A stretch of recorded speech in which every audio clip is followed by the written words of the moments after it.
جو اکثریت پبلک جس کے ساتھ کھڑی ہے، اور اکثریت کا مطلب 70-80% پبلک جس کے ساتھ کھڑی ہے، اس کو عمران خان کو ختم کرتے کرتے ملک کی جمہوریت، ملک کی آزادی، ملک کی ادارے، ملک کا آئین، اس سب کو آپ ختم کرتے جا رہے ہیں، اور اس سے قومیں بچتی نہیں ہیں، خاص طور پہ جو اخلاقیات ختم. صرف نظریاتی پارٹی اب پاکستان کو اس دلدل سے نکال سکتی ہے. ہمیں کوئی اب باہر سے پیسے دینے کے لیے تیار نہیں، لیکن نکالیں گی کیسے؟ اس میں ایک سورس ہے، بیرون ملک پاکستانی آپ کو نکالیں گے ادھر سے. میں نے پھر سے آپ کو کہتا ہوں کہ 16,000 پاکستانی امریکن ڈاکٹرز، ان کی نیٹ ورتھ $200 ارب ہے. ایک اور باہر پاکستانی بیٹھا ہو، اگر ہم کسی طرح ان کی انویسٹمنٹ لیں، وہ یا سرمایہ کاری شروع کر دیں، بجائے دبئی میں کرنے میں اور دنیا میں اور ملکوں میں کر رہے ہیں، اگر وہ سرمایہ کاری شروع کر دیں، آپ یقین کریں گے ملک اتنی تیزی سے اٹھ سکتا ہے، کیونکہ ڈالر اندر آنے شروع ہوں گے نوکریوں میں، اور وہ آنا شروع ہو گیا تھا. ہمارے آخری دنوں میں پیسہ اوورسیز روشن ڈیجیٹل اکاؤنٹ کیا تھا، اوورسیز پاکستان 1.5 سال کے اندر $5,500 پہنچ گیا. جب چائنا نے اور ہندوستان نے اپنی اکانومی کھولی تو اوورسیز چائنیز اور اوورسیز ہندوستانیوں نے پہلے انویسٹ کیا. ہمارا بھی وہ انویسٹ کریں گے، لیکن اس کے لیے جب تک انصاف کا نظام ہم ٹھیک نہیں کریں گے، قانون کی بالادستی، رول آف لا، جب تک ہم یہ نہیں قائم کریں گے، ان کا پیسہ نہیں آنے لگا، انویسٹمنٹ نہیں آئے گی، دولت میں اضافہ کیسے ہوگا؟ یا تو اس وقت پاکستانی پیسہ باہر بھیج رہے ہیں کیونکہ وہ کسی کو اعتماد ہی نہیں ہے، اور جب لوگوں کو اعتماد ہو جائے گا کہ ہمارے اب جب میں اپنی سرمایہ کاری کروں تو یہاں کا جو قانون ہے، جو ان کی لا انفورسمنٹ ہے، جو ان کی عدلیہ ہے، وہ میری سرمایہ کاری کی حفاظت کرے گی، میرے سے فراڈ نہیں ہونے دے گی.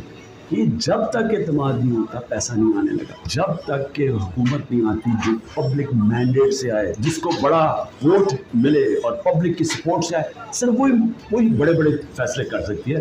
نہیں تو ان کو تو آپ نے دیکھ ہی لیا. اور میں اپنی اسٹیبلشمنٹ کو آج پھر سے کہتا ہوں، نظر ثانی کریں، ملک تباہی کی طرف جا رہا ہے. مجھے کوئی آپ کی مدد نہیں چاہیے، مجھے آپ کچھ نہیں دے سکتے. قوم میرے ساتھ کھڑی ہے، میں کوئی چور دروازے کو آنا نہیں چاہتا. جب آئین کی کوئی پرواہ نہیں کر رہا، جب پولیس کھلے عام گھروں میں گھس کے لوگوں کے گھر لوٹ رہی ہے اور اٹھا کے لے کے لوگوں کو جا رہی ہے، کلیکٹو پنشمنٹ دے رہی ہے، تو اس ملک میں تو اب باہر کے لوگ کیا سوچ رہے ہوں گے؟ بتائیں نا، بیرون ملک پاکستانی جو آپ کا بڑا اثاثہ ہے، تو کوئی سوچے گا کہ پاکستان میں پیسہ لگانا؟ تو اگر انہوں نے نہیں لگانا تو اور کسی کو کوئی ہے نہیں. جب تک ہم ملک کی ایکسپورٹس نہیں بڑھاتے، وہ تو ٹائم لگے گا کہ ہم اپنی ڈالر انکم بڑھائیں. تو اس میں تو صرف ایک ہی انٹرم میں تو صرف اوورسیز پاکستانی مدد کر سکتے ہیں. شکریہ. میں جب تنقید کرتا ہوں تو میری تنقید تعمیری ہوتی ہے. جس طرح ایک باپ اپنے بچوں کے تنقید کرتا ہے ان کی اصلاح کرنے کے لیے. جو لوگ اس ملک میں حقیقی آزادی چاہتے ہیں وہ ہمیشہ چاہیں گے کہ ہماری فوج مضبوط ہو. ہر ادارے میں نا اونچ نیچ ہوتی ہے. کئی دفعہ ہم جب تنقید کرتے ہیں تو بہتری کے لیے تنقید کرتے ہیں. وہاں ایک غلط فہمی ہے کہ اگر آپ تنقید کریں گے تو آپ کو ملک سے غداری کر رہے ہیں. جب بھی آپ ایک معاشرے سے تنقید ختم کرتے ہیں وہ معاشرہ سکڑ جاتا ہے. اگر آپ ڈکٹیٹرشپس کو دیکھ لیں اور جمہوریت آگے نکل گئی، بادشاہت سے آگے نکل گئی. علامہ اقبال کہتے ہیں کہ مسلمان اس لیے پیچھے رہ گئے کہ یہاں بادشاہت آ گئی اور مغرب میں جمہوریت آ گئی. تو جمہوریت کے اندر تنقید ہوتی ہے، میریٹوکریسی ہوتی ہے، اور جب تنقید ہوتی ہے تو آپ اپنی اصلاح کرتے ہیں.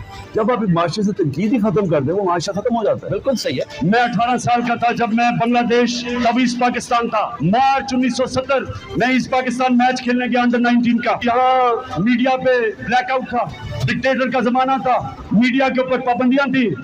ہمیں پتہ ہی نہیں تھا کہ ایسٹ پاکستان میں کیا ہو رہا ہے. جب میں وہاں میچ کھیلنے گیا تو میرا چاچے کا بیٹا بریگیڈیئر شفیق اس کے پاس میں ٹھہرا. وہ پہلی دفعہ اس نے مجھے بتایا کہ ہو کیا رہا ہے، کہ عوام یعنی کہ وہ جماعت جو بنگلہ دیش کی بلکہ پاکستان کی سب سے بڑی جماعت تھی، اس کے خلاف ملٹری ایکشن ہو رہا تھا، شروع ہو رہا تھا. اتنا بڑا ظلم ہوا جو ہمارا ملک ٹوٹا. بڑا سانیہ ہوا پاکستان سے کہ جب آپ فوج کو اور سب سے بڑی ملک کی جماعت کا آمنا سامنا کرواتے ہیں تو نقصان تو ملک کا ہے. آج پھر وہ سازش، یہ موقع اپنے جانے نہیں دینا. کبھی کبھی انشاءاللہ موقع دیتا ہے انشاءاللہ کہ اپنی تقدیر بدلنے کا. ہم بے شک. جب تک اپنے لوگوں کو، اپنے ماں باپ کو، اپنے بھائیوں کو، رشتہ داروں کو نہیں نکالیں گے، اس لیے کہ ہمیں شاید فکر نہیں ہے کہ آگے یہ ملک کس طرف جا رہا ہے. ہماری ذمہ داری ہے کہ ہم سب لوگوں کو نکالیں. یہ نہیں دیکھنا کہ کینڈیڈیٹ کون ہے، امیدوار کون ہے. آپ نے بلے کو ووٹ دینی ہے، آپ نے نظریے کو ووٹ دینی ہے، آپ نے نئے پاکستان کو ووٹ دینی ہے. بالکل. آپ نے نہ برادری کا دیکھنا ہے، نہ رشتہ داروں کا، نہ دوستیوں کا. آپ نے یہ